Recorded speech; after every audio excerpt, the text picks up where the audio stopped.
Spark ndio huyo anayekumkizia pesa kwa kubaki. Sasa yuko ndani ya kafiri. Mama naye amekuwa mfumo kwa ajili ya uchumi kwa mtoto wake.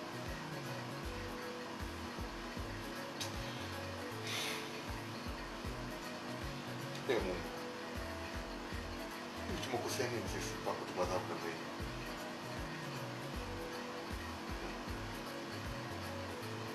Sisi mwana mkeri akisikia tusimame. Nani atakimgaramia keri katika masomo yake?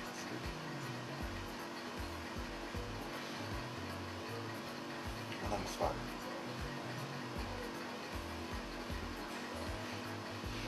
Nani atakihudumia familia hii?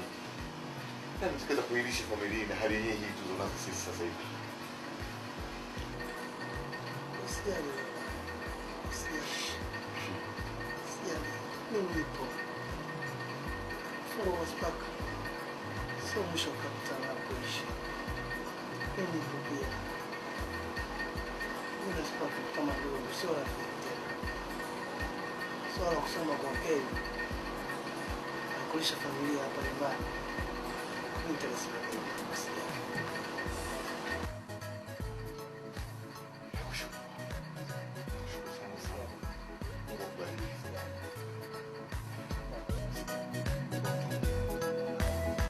Naam, huwali gani mpenzi na msikilizaji wa channel ya Seme PM11.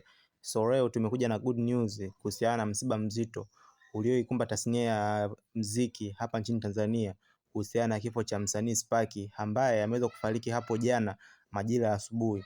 Chanzo cha kifo chake mpaka sasa hivi bado hakijajulikana, aidha alikuwa ni anaumwa au kitu gani ambacho kimeweza kumkuta.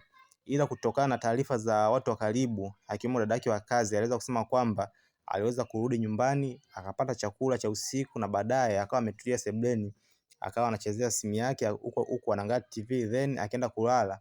Asubuhi alipoenda kumwamsha ili aweze kuwapatia wanae hela ya kwenda shule, ndo wakamkuta tayari ameshapata na umauti na akaweza kupelekwa hospitali na kuwa tayari kashatangulia mbele za haki.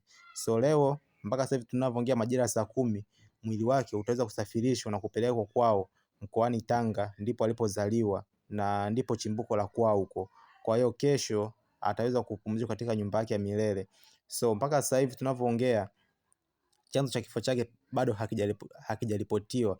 Aidha alikuwa ni anaumwa au alikuwa haumwi. So sisi Seme PM11 TV tutaendelea kuwajuza chochote kitakachoendelea huko Tanga. Mpaka sasa hivi watu wake wa karibu wakiwemo Tundamani, Madi, Meya wa jiji la Dar es Salaam Sheta wameanza kufika msibani mpaka sasa hivi, na ratiba za mazishi bado zinaendelea kupangwa ambazo zitafanyika huko kesho Tanga.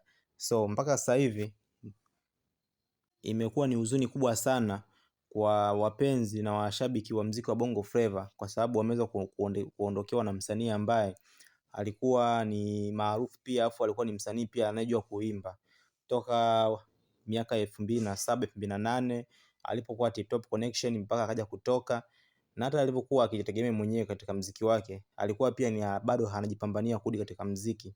So bwana ametoa, jina lake limidiwe, inna lillahi wa inna ilaihi rajiun. So sisi Seme PM11 tutaendelea kuwajuza chochote kitakachotokea katika huo msiba. So msisahau subscribe, kushare na comment katika channel yetu hii ili mweze kupata taarifa mbalimbali za entertainment. Asanteni.